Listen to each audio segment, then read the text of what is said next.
નમસ્કાર દર્શક મિત્રો, વૈભવ દ્રષ્ટિ સમાચારમાં આપનું હાર્દિક સ્વાગત છે। છોટાઉદેપુર જિલ્લામાં બ્રિજો પર ભારે વાહનોની અવરજવર પર પ્રતિબંધને લઈને ટ્રેનમાં જોવા મળી ભારે ભીડ। ગંભીરા બ્રિજ દુર્ઘટના બાદ છોટાઉદેપુર જિલ્લામાં આવેલા તમામ જર્જરિત બ્રિજો પરથી ભારે વાહનોની અવરજવર માટે છોટાઉદેપુર જિલ્લા કલેક્ટરના જાહેરનામા બાદ પ્રતિબંધ મૂકી દેવાતા એસટી બસો તેમજ પ્રાઇવેટ લક્ઝરી બસો પણ અવરજવર આ બ્રિજો પરથી બંધ કરી દેવામાં આવી છે।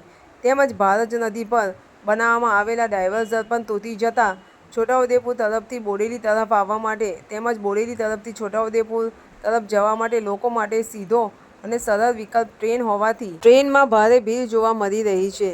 તેમજ હાલમાં રક્ષાબંધનનો પવિત્ર તહેવાર હોવાને કારણે પણ લોકો અવરજવર કરી રહ્યા છે, જેને કારણે પણ ટ્રેનમાં ભારે ભીડ જોવા મળી રહી છે। અગાઉ પણ નાના મોટા તહેવારો આવતા હોવાથી લોકો દ્વારા તંત્રને માંગ કરવામાં આવી છે તેમજ રેલવે વિભાગને પણ માંગ કરવામાં આવી છે કે ટ્રેનનો સમય વધારવામાં આવે। ધન્યવાદ।